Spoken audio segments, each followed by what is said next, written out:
My name is Ethan. I'm 45. I build things. Kitchens, porches, whole houses sometimes, when the contract's good and the weather cooperates. There's a rhythm to construction: measure, cut, join, level. If something doesn't fit, you sand it down or reinforce it until it does. You correct the flaw. You fix it. I thought people worked the same way, that if you showed up enough, gave enough, loved hard enough, things would eventually fit. I was wrong. 5 years ago, I married Kelsey. I was 39. She was 35. We met through a mutual friend at a barbecue. She laughed at my joke about overcooked ribs, told me I had kind eyes. We started slow. Friday dinners. Sundays at her place. Eventually she let me into her house, her routine, and finally into her family. She came with a daughter, Maddie, 13 at the time, all sharp edges and silence. Her walls were higher than mine had ever been. Her smile was something she gave to her friends and the phone screen, not to people like me. But she was beautiful in that way kids can be, right before the world bends them.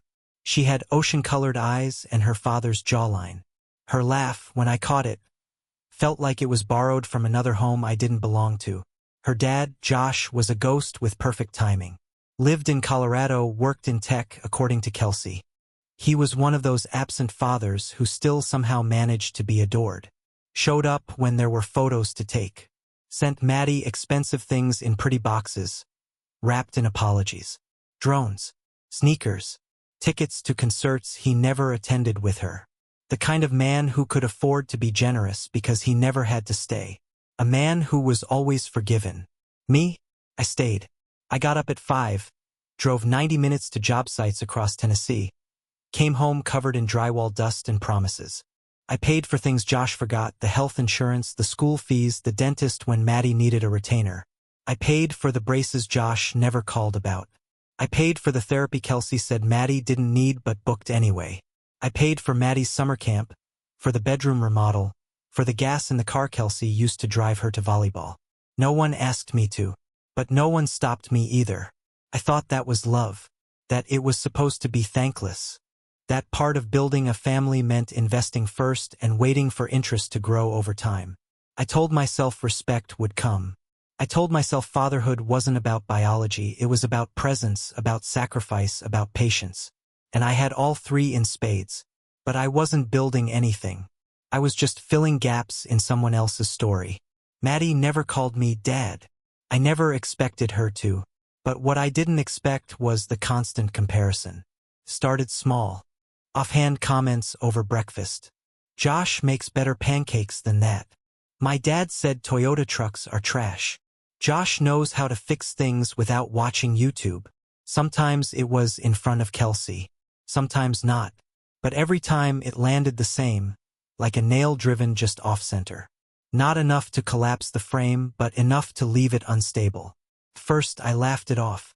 I told myself she was testing me, that 13-year-olds came equipped with barbed tongues and broken filters. That it wasn't personal. But kids know exactly where to cut, even when they pretend they don't. And Maddie cut with precision. I started keeping track. Not on paper, just in my head. Every time I brought home groceries, and she rolled her eyes. Every time I offered to help with homework, and she snapped that her dad wouldn't explain it like that. Every time I picked her up from practice and she sulked the entire drive because I wasn't him. Every quiet dismissal. Every comparison. Every reminder that I was temporary, no matter how permanent my sacrifices felt. And Kelsey? She didn't help. She excused it. She softened it. She said things like, she's just acting out. Or, she misses her dad. Or, don't take it personally. But how could I not? I was feeding a child who refused to look me in the eye. I was financing a life where I had no voice. I was paying a mortgage on a house where my name wasn't even mentioned at dinner.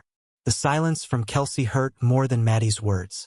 I remember one night, cold, early December. I had just gotten home late from a roofing job that went sideways. The kind where materials don't show up on time, the crew's dragging, and the client won't stop breathing down your neck. I hadn't eaten since breakfast. My back ached. My knuckles were cracked from the cold. I walked in, and the house was warm, smelled like pasta and garlic bread. Maddie was on the couch, scrolling her phone. Kelsey was at the stove. I smiled, kissed Kelsey's cheek. "Smells amazing," Maddie muttered. "Josh makes lasagna better."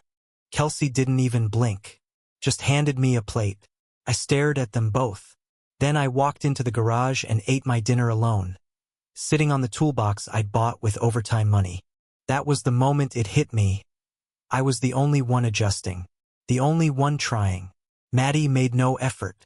Kelsey made no demands. And I kept bending myself to fit into a space they refused to make room for. I had become a fixture. Something expected, unappreciated, assumed. They needed me when the car broke down, when the lights flickered, when the dishwasher stopped draining, when tuition came due. But they didn't see me. Not as a man. Not as a father. Not even as a partner. I had built a home where I was a guest. I thought maybe things would change when Maddie turned 16. That some switch would flip. That she'd mature, that Kelsey would finally acknowledge the weight I carried. But the years passed, and nothing shifted. If anything, the resentment calcified. The comparisons got crueler, more exact. Josh actually listens when I talk. Josh said, "You're not supposed to do it like that." Josh said, "I don't have to listen to anyone who isn't my real dad." She started using his name like a weapon. Josh became the standard, the hero, the man who could do no wrong, even from across state lines. And me? I was the stand-in, the guy who picked up the check and stayed out of the photos. There were nights I'd lie awake next to Kelsey, staring at the ceiling, listening to her breathing. I wanted to ask her why she never corrected Maddie, why she never stood up for me, why she let her daughter draw lines in the sand and then expected me to build bridges across them. But I didn't ask, because I was afraid of the answer. Maybe she didn't stand up for me because she didn't see me as worth defending. And still I stayed, like a fool, like a builder trying to salvage a home with rotten beams. I kept showing up, kept paying, kept swallowing my pride. I told myself, this is the hard part. This is the test. If you pass this, you earn the reward. But there is no reward for unreciprocated sacrifice. There is no trophy for being the invisible provider. I wasn't a father. I was a contractor they never intended to pay with anything but scorn. And I started to wonder, how long can you keep giving to people who only take? How long can you pretend love is being built when you're the only one holding the hammer? The moment it broke wasn't dramatic. No screaming, no slamming doors, just a sentence. A quiet slice across the throat of everything I had convinced myself was love. It was a Tuesday. I remember because the job site ran late. Rain, mud, and an electrician who wired the wrong panel. I got home just after 7. My hands were stiff, fingers still tingling from vibration fatigue, shoulders aching from the beam I'd carried solo when the crew vanished early. All I wanted was warmth, food, some flicker of acknowledgement that my life meant something more than invoices and obligations. Kelsey had made pasta. The house smelled like garlic and butter. Maddie sat across from me, twirling spaghetti around her fork, phone buzzing next to her plate with every text she refused to mute. I tried to make conversation, stupid, everyday stuff. Asked how school was. Asked if she'd thought about college. She was 17 then. Senior year. Deadlines approaching. Deadlines I was funding. "Any thoughts on what you want to study?" I asked. Kept my voice light. She didn't look up. "I dunno. Maybe graphic design. Or social work. Josh says I'd be good at that." Josh. Always Josh. I nodded, kept my tone even. "Those sound like good options." She finally looked at me. Her face wasn't angry. That would have made it easier. It was calm. Unbothered. Like she'd rehearsed it. "You can pay for whatever you want," she said. And her voice was smooth, clean, surgical. "But you're never getting my respect." Kelsey didn't flinch. Didn't gasp. Didn't defend me. Just kept eating. Fork to mouth. Chew. Swallow. As if her daughter hadn't just set fire to the last bridge between us. I sat there for a full minute. I looked at Maddie, then at Kelsey, waiting, wanting her to say something, anything, to draw a line, to say that's too far. But silence has a sound when it's that loud. And that silence said everything. I didn't say a word for the rest of dinner. I finished my plate, set it in the sink, wiped the counter, then went to bed without touching Kelsey, without speaking. The next morning, I was up before either of them, before the sun, before my body had even caught up to the weight of what I was about to do. I got in the truck and drove to the bank, told the clerk I needed to freeze the card tied to Maddie's expenses. Tuition autopay? Cancelled. Emergency allowance? Gone. Car insurance under my name? Deleted. I called the leasing office and had my name removed from the renewal. That house, the one I helped renovate, the one I paid 2/3 of the bills for, no longer carried my name. One by one, I cut the ties. Not with rage. Not with revenge. Just with clarity. The kind of clarity that only comes after years of swallowing disrespect like it's a vitamin. You stop pretending it's good for you. You start seeing the rot underneath the routine. Back home, I said nothing. I packed a small bag, just the essentials. Work gear, toiletries, 3 shirts, 2 pairs of jeans, a framed photo I couldn't bear to leave behind. I didn't leave a note. They hadn't earned an explanation. When I walked out that front door, I didn't slam it. I didn't look back. I wasn't leaving in anger. I was leaving in truth. There's a difference. I checked into a cheap extended stay on the edge of town. Cigarette burns on the curtains. A leaky faucet. The kind of place built for divorcees and construction workers between contracts. The air smelled like dust and something stale. But it was mine. No one rolled their eyes here. No one compared me to a ghost with better gifts. No one pretended I didn't exist while expecting me to pay for their future. By evening, Kelsey was calling. I didn't answer. She left voicemails. The first was confused. The second was angry. The third was quieter. "Ethan," she said, "Maddie's card isn't working. The tuition office called. Can you just call me back?" I didn't. You want to know when someone truly sees your value? Cut off the supply. Cancel the credit. Turn off the tap. If all that remains is resentment, they were never with you. Just the money. The next day, Kelsey texted. Said she didn't understand what was happening. Said Maddie had a paper due. Said the Wi-Fi was down and could I call the provider. I ignored her. Spent the afternoon walking the lot behind the motel, staring at the skeleton of a house going up across the road. It had no roof yet, just framing, open sky above every room. The beginning of something honest. 3 days later, she showed up at my motel. She knocked once. I opened the door. Her face was drawn, makeup smudged from the drive. She held her purse like a shield. "I don't get it," she said. "You're just gonna disappear? Over what?" "Maddie's a kid. She says things. You can't take it so personally." I didn't invite her in. I leaned against the door frame and looked at her. Really looked at her. "You let her say it," I said. "You sat there and said nothing. That told me everything." Kelsey's lip trembled. "She didn't mean it." "She did," I replied. "She meant every word. And you let her. She's 17, Ethan. And I'm not her bank account." Kelsey looked away then. Looked down at her shoes. "You're punishing her." "No, I'm protecting myself." She opened her mouth, but I raised a hand. "I built your life," I said. You let her tear it down with a sentence. Her eyes filled with tears, but I didn't move to comfort her. I'd done that before, over and over.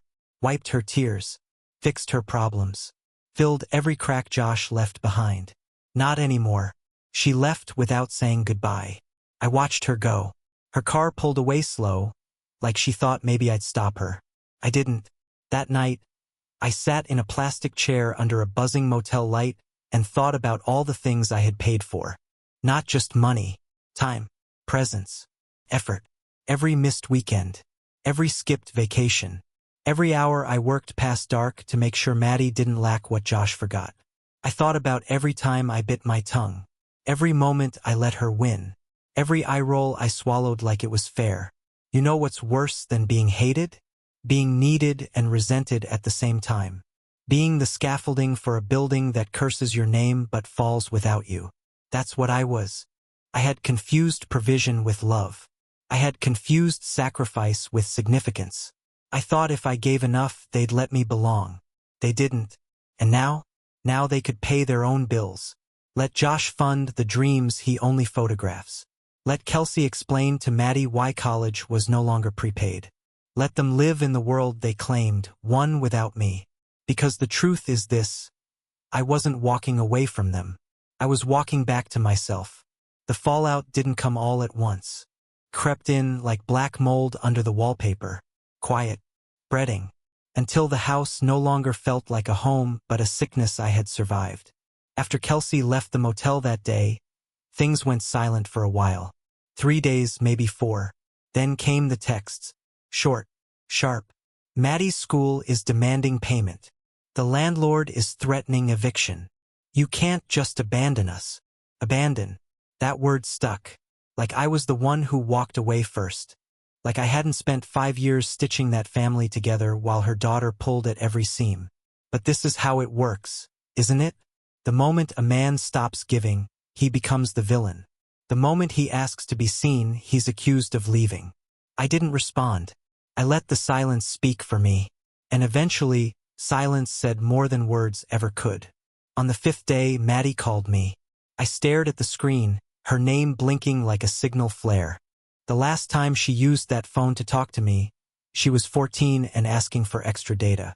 Since then, it had been requests through her mother or quick grunts on speakerphone. I answered. Hello. Her voice was brittle, fragile in a way I didn't recognize. Why'd you cut off my card? No greeting. No pretense. I told you, I said. You made it clear I wasn't part of your life. There was a pause. Long enough to make me think she might hang up. But she didn't. Instead, her voice cracked. I can't register for classes. I said nothing. I can't get gas. I had to borrow from a friend. Do you know how embarrassing that is? Still, I said nothing. Then came the venom. Familiar, sharp, desperate. You're ruining my future just because you got your feelings hurt? I almost laughed. Almost. But I held it back. Because that's what this was to her, hurt feelings. Not betrayal. Not the slow erosion of a man's worth. Just one more thing that existed to serve her, and the moment it didn't, it became the problem. You said I'd never have your respect, Maddie. That's not hurt feelings. That's truth. And I finally believed you. Another pause. Then a click. She hung up. It was quiet again. But that quiet wouldn't last. 2 days later, Kelsey showed up at the motel. This time, she didn't knock. She pounded. Furious. Red-eyed. You've made your point, she hissed the moment I opened the door. Now fix it. Fix what? She pushed past me into the room. Looked around with disgust like she was seeing where I'd fallen to. Maddie's school is threatening to pull her enrollment. Her friends' parents are asking questions. She's falling apart. She's facing consequences, I said. That's different. Kelsey rounded on me, tears rising fast now. You're punishing a child. I stared at her, stunned at how quickly she rewrote history. She's 17, I said. Old enough to sentence me in my own house and believe it. Old enough to know what respect means. Old enough to know what it costs when it's withheld. She was angry. No, she was honest. That's the difference. Kelsey's voice dropped then, softer, like she thought volume could convince me. She doesn't mean it, Ethan. You know how teenagers are. They say things. They lash out. You're the adult. I looked at her, really looked, and all I saw was the same excuse, dressed differently. I was the adult when I paid for everything. When I spent 5 years building a future she spit on. I'm still the adult. And I've decided I'm done. She sat down on the edge of the motel bed.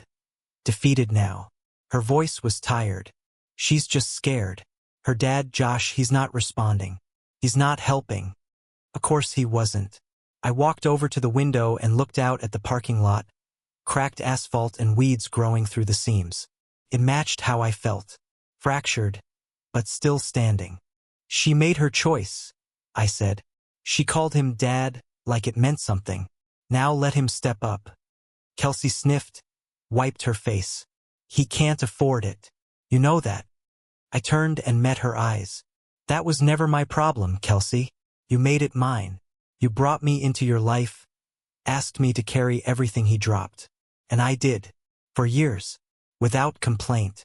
But the moment I asked for acknowledgement, you looked away. She didn't argue. Couldn't.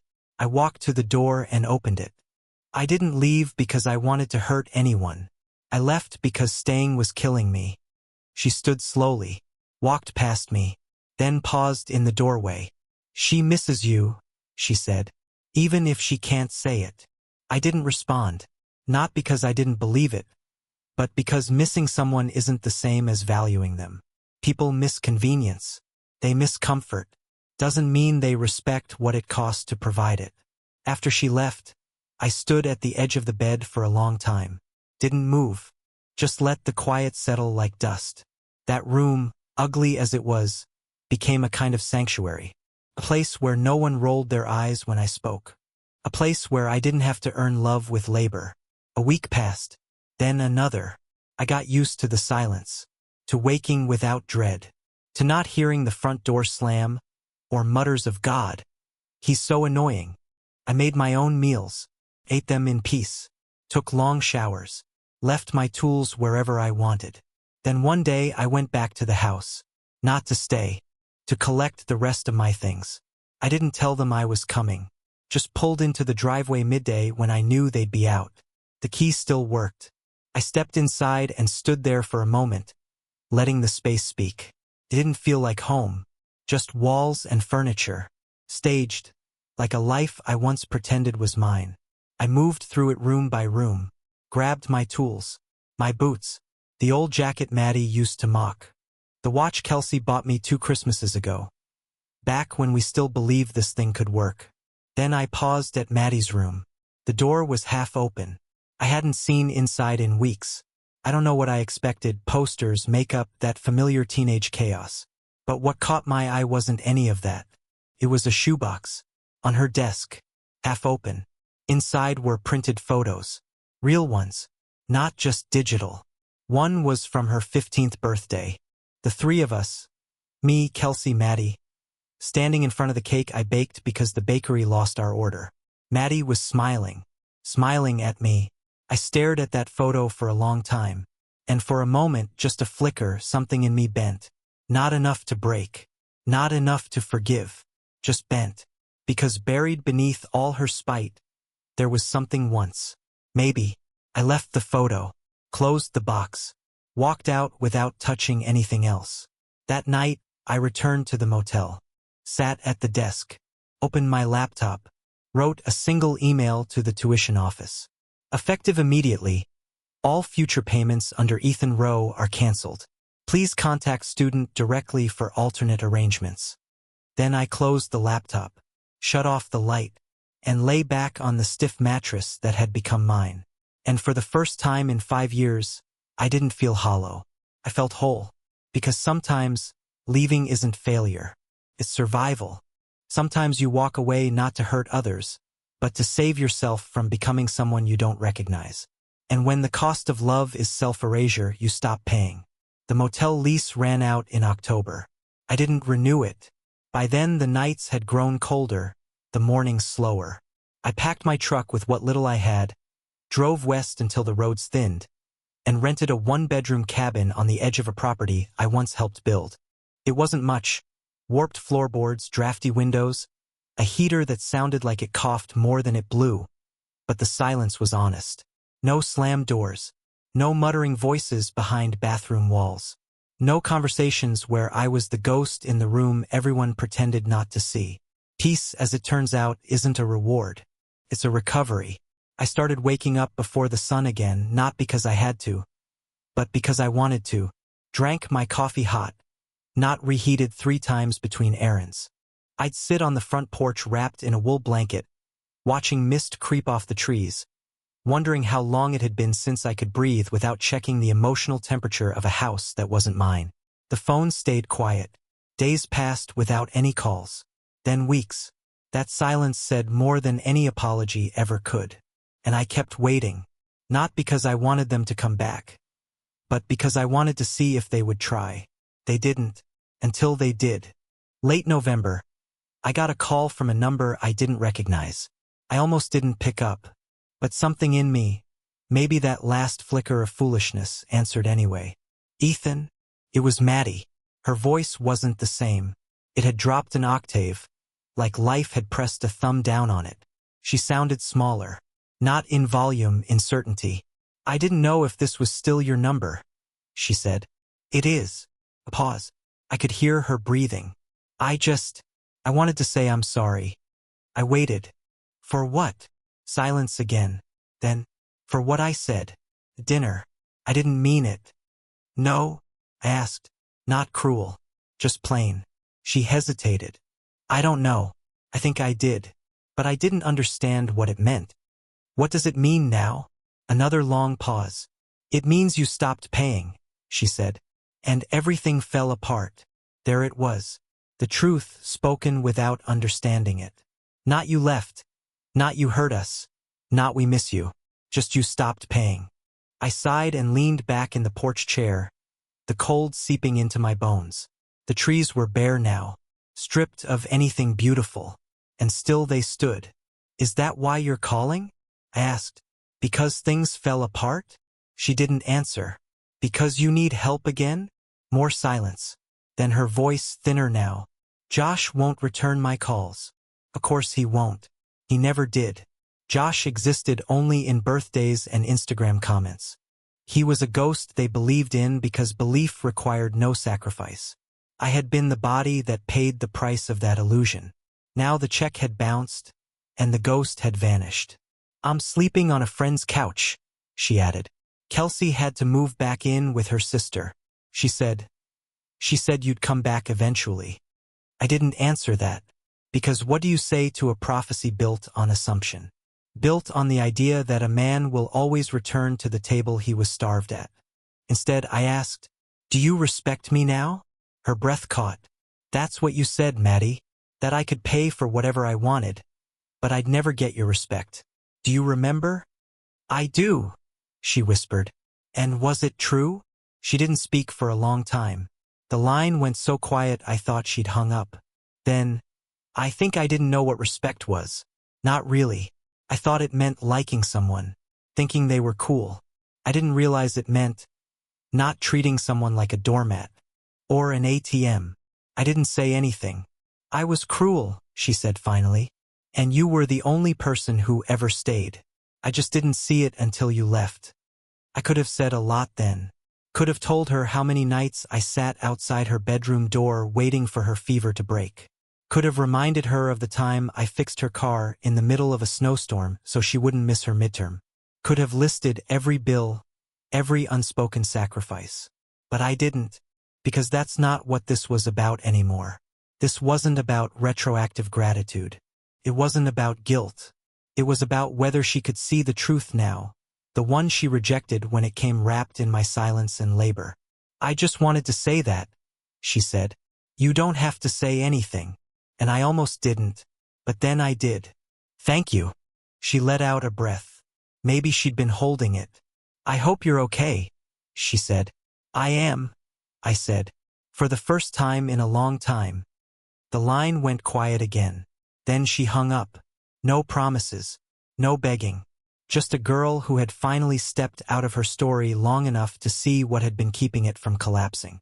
And how quickly it did once I stepped away. Kelsey called 2 weeks later. She left a voicemail, soft, unsure. I don't blame you, Ethan. I wish I had said more. I wish I had defended you. You didn't deserve how we treated you. I didn't know how to balance being a mom and being your partner. I thought I had time to fix it. I thought you'd always be there. I'm sorry. I hope you're happy. Truly. I played it twice, then deleted it. Because apologies come easy when the power is gone. When the provider has pulled back and left the vacuum exposed. But they mean little if they're not followed by change. And the truth is, I didn't want to return to that life. To that house. To those empty dinner tables and invisible birthdays. I didn't want a family that only remembered my name when the bills came due. I wanted peace. And I had found it. I started volunteering on weekends. Teaching kids how to build things. Kids who listened, who thanked me, who looked at me like I was something more than a noise in the background. I started cooking for myself again. Simple meals. Steak and beans. Roast chicken. Meals that didn't get compared to Josh's. I started sleeping through the night. And for the first time in 5 years, I looked in the mirror and didn't see a man waiting to be chosen. I saw a man who had chosen himself. Because that's the lesson, isn't it? Respect is not owed, but it is essential. And love without respect is a leash. They called me cruel. Said I gave up. Said I walked away from a family that needed me. But I ask you this. Is it cruelty to stop being used? Is it giving up to protect your sanity? Would you keep paying into a system that devalues your worth, then demands more? I didn't walk away from a family. I walked away from a lie. A lie that said if I just gave a little more time, money, patience, they'd see me. They never did. So now I live in truth. I'm not a stepfather anymore. I'm a man who gave everything and was told he was nothing. And now I'm free. So I ask you, not to pity me, not to console me. Just answer honestly. If they told you you're not our real family, if they used your presence but spit on your name, if they drained you and called it love, would you have stayed? Or would you have done what I did? Would you have walked away?